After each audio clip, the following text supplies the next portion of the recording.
If you have ever done a first aid course, you know that sometimes you still have to do what they call a refresher course. Some say every 2 years, some every 3 years, depending what company you work for. Some will make you do it every 6 months. And the idea behind the refresher course is simply because they understand that you will forget what you have learned, as you're not always using those first aid skills.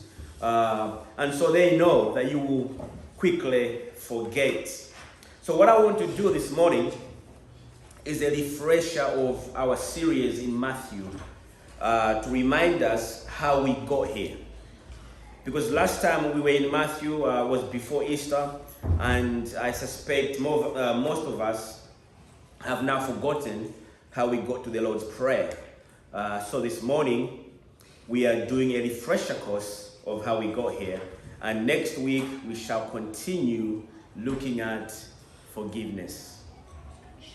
So we're in the midst of the Sermon on the Mount, where King Jesus is laying out the standards of his kingdom. The Sermon on the Mount takes up chapter 5, chapter 6, and chapter 7. And of course, we are in chapter 6. My theme this morning is the King's way. The King's way.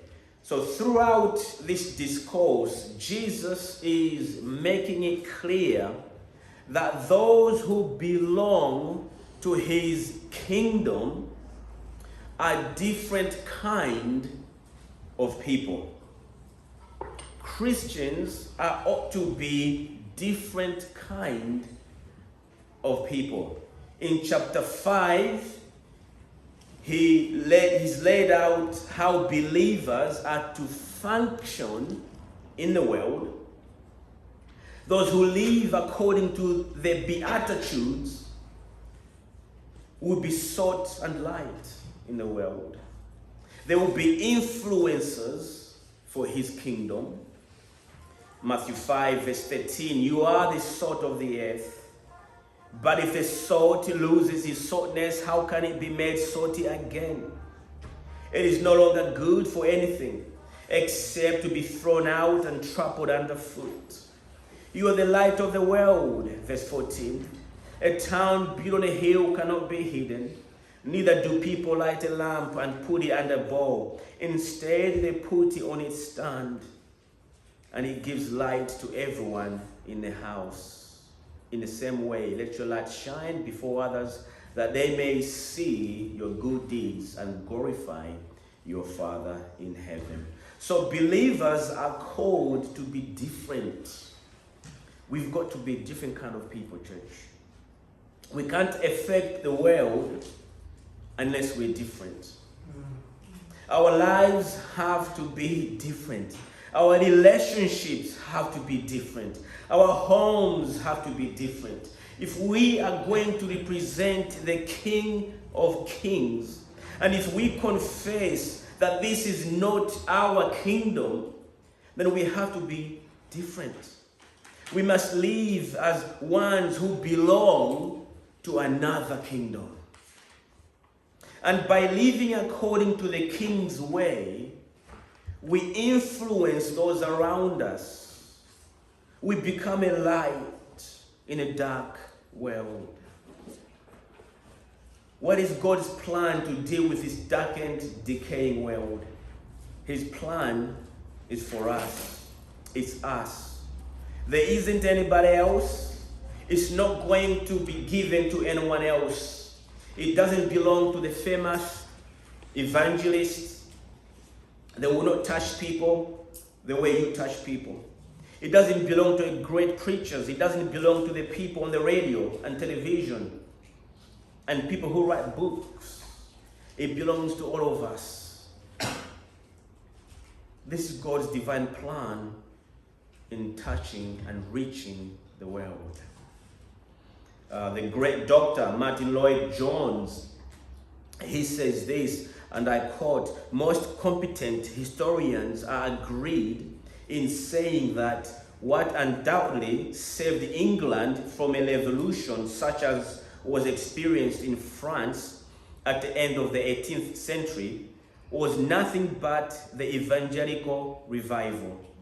This was not done because anything was done directly, but because masses of individuals had become Christians and they were living this better life and they had this higher outlook. The whole political situation was affected, and the great acts of parliament which were passed in the last century were mostly due to the fact that there were such a large numbers of individual Christians found in that land. End quote. And what he's saying is that they dominated the land by the power of their testimony. These Christians were affecting even the political system because of the power of their testimony. It's wonderful to think of the fact that God could turn around a whole nation. He could turn around a whole world by using us. You see, God uses simple things to complete his divine will. And so the first half of chapter 5, the king has laid out principles for his people on earth. And the second half of chapter 5, the king deals with the heart. The king deals with the heart of man. You know, we are living in a time where it's all about perception. In New York, they have a saying that says, fake it until you make it. In other words, if you don't have any money, live a lifestyle that makes you look like you have plenty of money. Fake it until you make it. Social media is all about having an image and making sure your image is, glorious and fabulous. In other words, it's just deceiving people what your life is really about. One of my in-laws, his girlfriend said to me, I don't do social medias anymore. And she was talking about Instagram. And she said, because everyone on Instagram looks so perfect, and I get depressed. So, she goes on this Instagram thing and she sees other people's lives, and her lives end up being depressed because somehow they look so perfect and so immaculate. But it's so perception, so fake. And so because most people evaluate their lives and the lives of others on external appearance. But it's not so for those who live for the true King. It's not for us. 1 Samuel chapter 16 verse 7, but the Lord said to Samuel, do not consider his appearance or his height, for I have rejected him. So the Lord does not look at the things people look at. People look at the outward appearance, but the Lord looks at their heart. Jesus said in John 7:24, stop judging by mere appearances, but instead judge correctly. So God is not concerned with the outside as he is with the inside.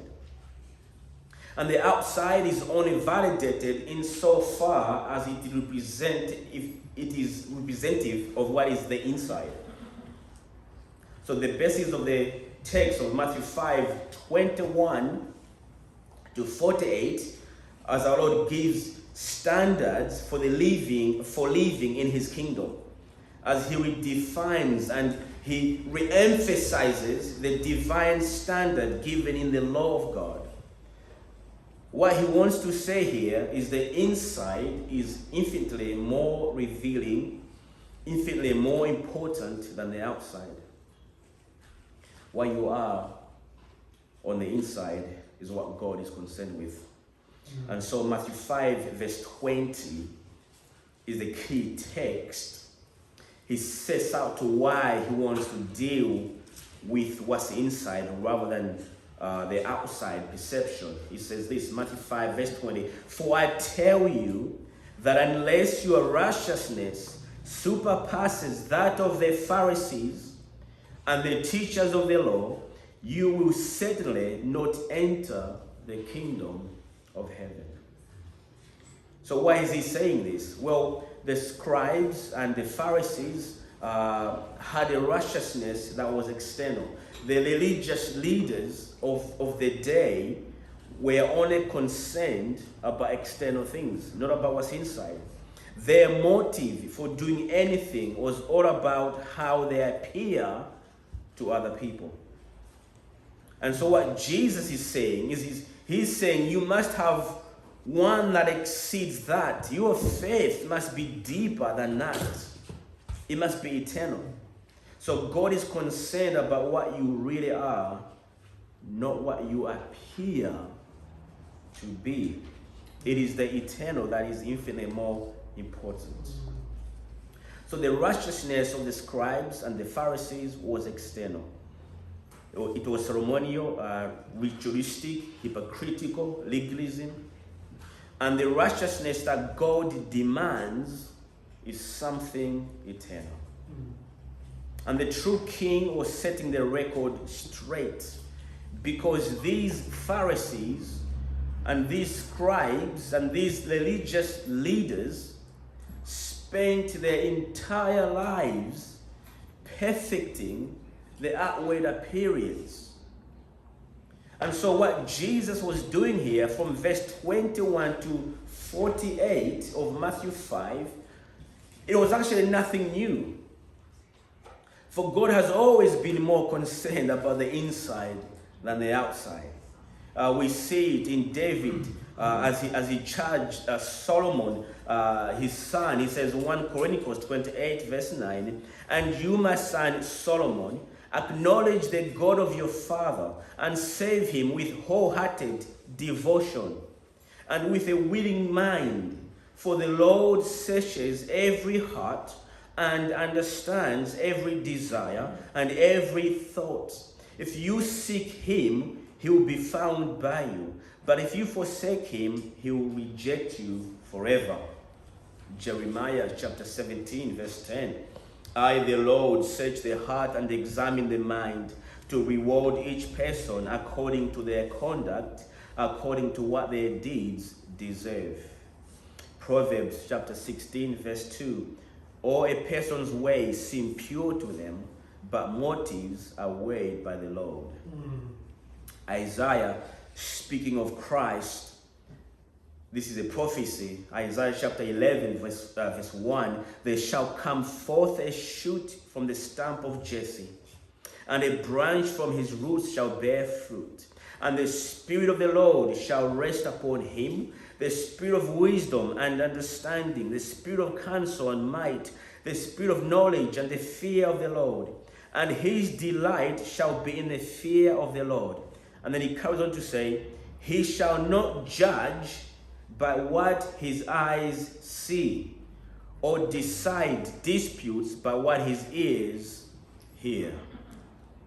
So the standard that God sets out to evaluate men and women is the standard of the heart. Our Lord is describing the citizens of his kingdom here. First, he gives a description of the essential nature of a kingdom citizen. He did that in first 12 verses of chapter 5, the Beatitudes and so forth.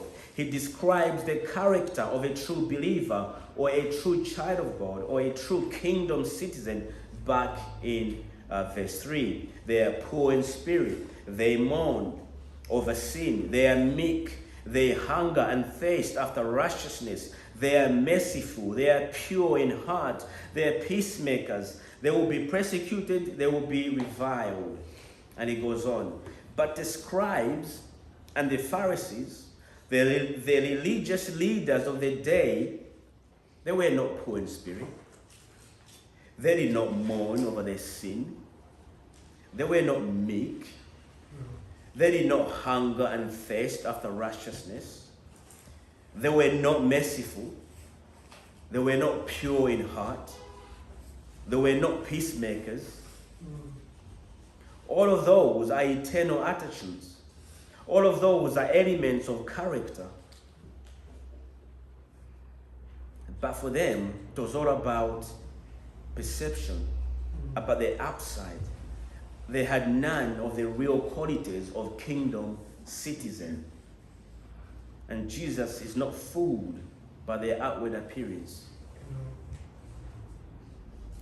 So to the Jews to whom Jesus was preaching and teaching, they would have leaned on the teachings related to these scribes and Pharisees. They would have been given to their teaching and to their own Judaistic law. And so he could not just bypass this. He has to show how this relates to their system. And so verse 20 of Matthew 5 is key. They're going to say, why? Because we obey the law of God, we obey the prophets. How can you say, unless your righteousness surpasses that of the Pharisees and the teachers of the law, you will certainly not enter the kingdom of heaven? How can you say that? They will say that.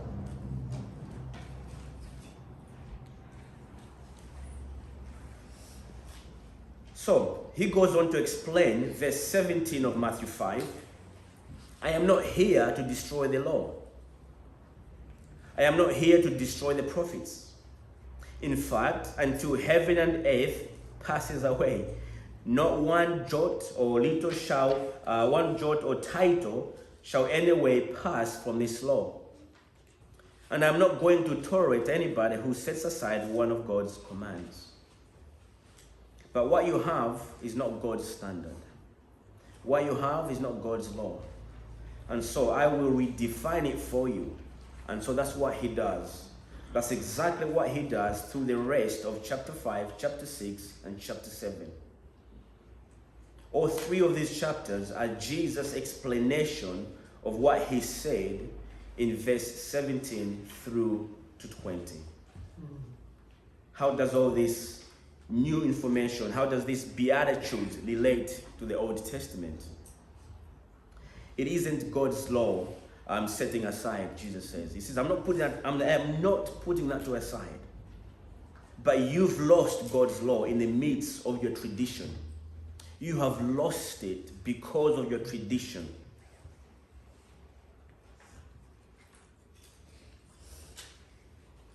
And that is precisely what he does. So let me show you a few examples of that. Matthew 5, starting, I'm going to quickly just go through these texts, but they're all in Matthew 5, verse 27. You have heard that it was said, you shall not commit adultery. But I tell you that anyone who looks at a woman lustfully has already committed adultery with her in his heart. Matthew 5, verse 31. It has been said, anyone who divorces his wife must give her a certificate of divorce. But I tell you that anyone who divorces his wife, except for sexual immorality, makes her the victim of adultery, and anyone who marries a divorced woman commits adultery. Matthew 5, verse 43. You have heard that it was said, love your neighbor and hate your enemy. But I tell you, love your enemies and pray for those who persecute you. So Jesus is saying, your religion, your tradition teaches you this, but I say unto you this. And what he's doing is this. He's not comparing himself with the Old Testament. He's not raising the standard higher than the law of God. He's not. He's not talking about what Moses said. He's not talking about what the Old Testament said. He's not talking about what God said. He's talking about what their religious system taught. That was their religious system. And he's saying, your standard is too low. You see? Your standard is too low. You only worry about murder. God looks at the heart. And he says, if there's hate in your heart, it's the same thing. You only murder or worry about fornication. God says, if there's lust in the heart, it's the same thing. You see, so God's standard, God's bar is higher than theirs. And we thought, whew, that's hard enough. But no, he says it's too low. Your standard is only dealing with the action. And that's the difference. God's standard deals with the heart. So God does care about our attitude and our motives.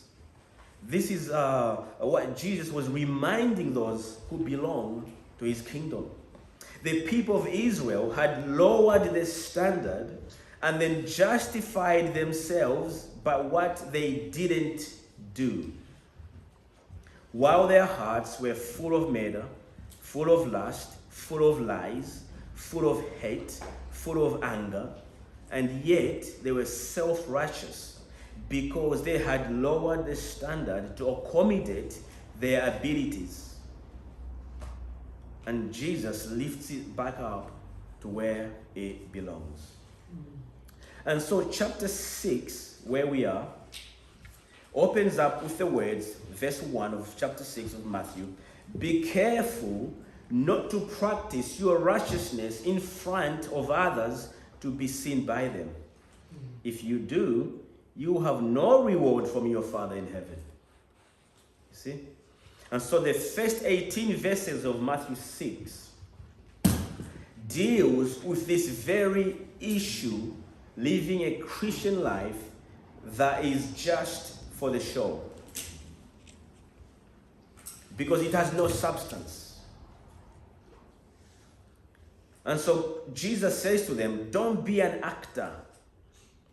Don't be an actor on stage before an audience, as if you were in a theater putting on an exhibition or a show. Don't do your righteous deeds theoretically before a watching audience. Because that's exactly how the Pharisees and the scribes and the religious leaders of the day were living. They gave honor with their lips, but their heart is far removed. They have substituted the divine commandments with human traditions.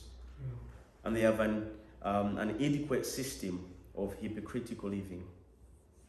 And what's interesting in chapter 6 is this.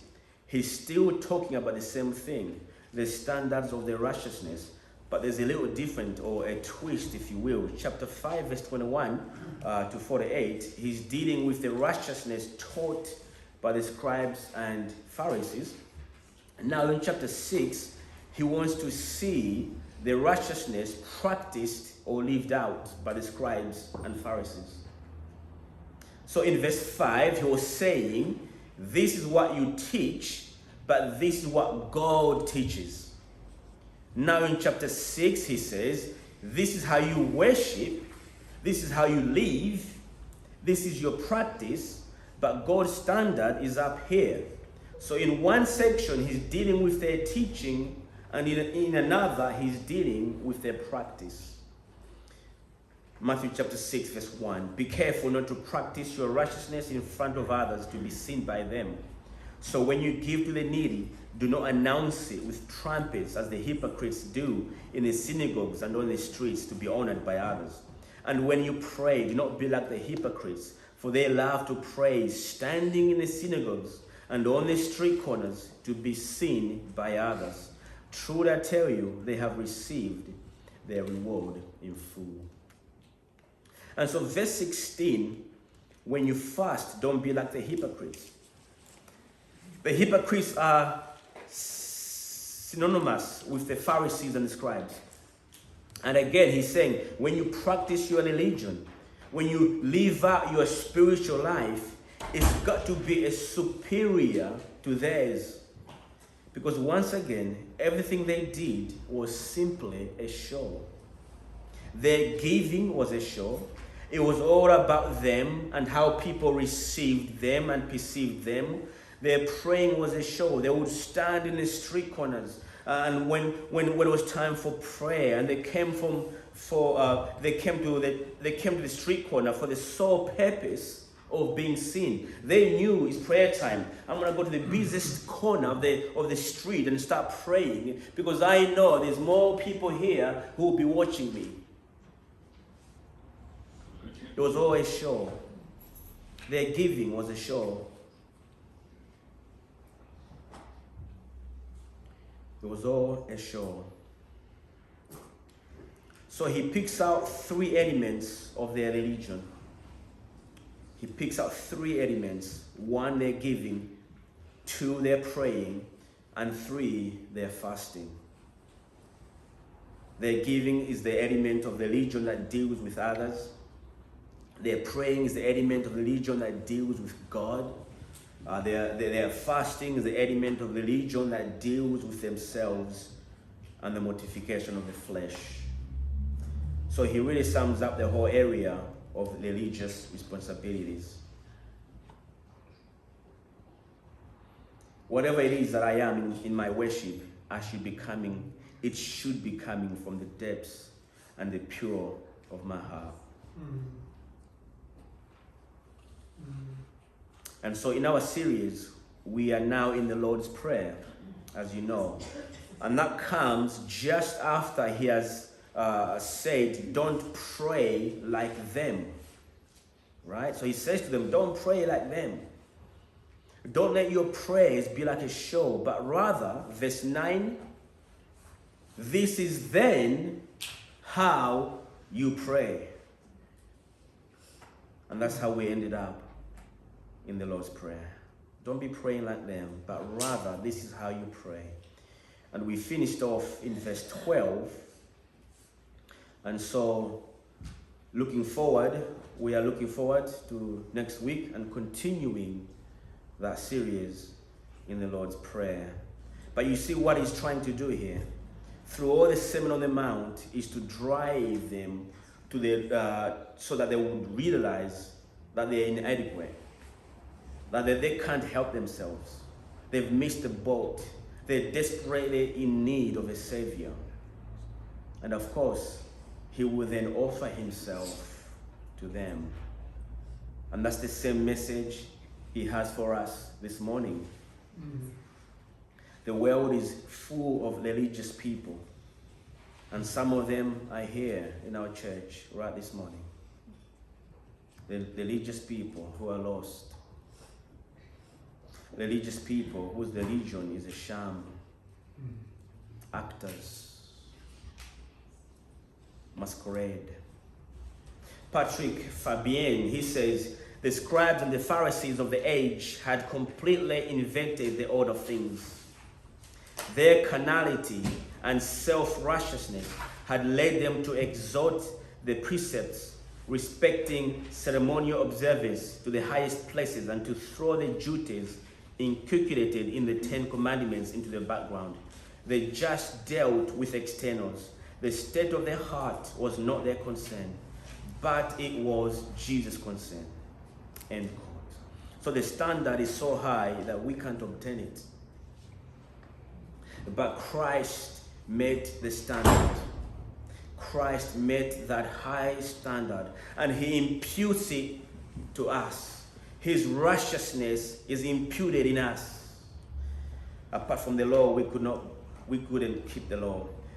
You know, you look at your heart and you say, the outside is not bad, but the inside is rotten. And if God did what was right, he would have consumed us in his blast of fury. But because he's merciful and gracious God, he makes his lawgiver not just a lawgiver, but a redeemer. And Jesus perfectly kept the law, and he imputes his righteousness to us, so that when God looks at believers, he sees the righteousness of Jesus Christ covering that person. And I stand before God as righteous as Christ, not because of what I have done, but simply because of Jesus. Hebrews chapter 4, verse 14. Therefore, since we have a great high priest who has ascended into heaven, Jesus, the Son of God, let us hold firmly to the faith we profess. For we do not have a high priest who is unable to emphasize with our weakness, but we have one who has been tempted in every way, just as we are. Yet he did not sin. Let us then approach God's throne of grace with confidence, so that we may receive mercy and find grace to help us in our time of need. And so this morning, if you have not yet confessed Christ as your Lord and Savior, now is the time. You're not going to make heaven according to your own way. The Bible says your good works are like filthy rags. You're not going to make heaven by just being churchy or doing churchy things. No. You have to accept Jesus as your Lord and Savior. That's how you meet the standards. You can't meet these standards by yourself, no matter how hard you try. We don't get to heaven by our own way, but through him. Amen. Let's pray.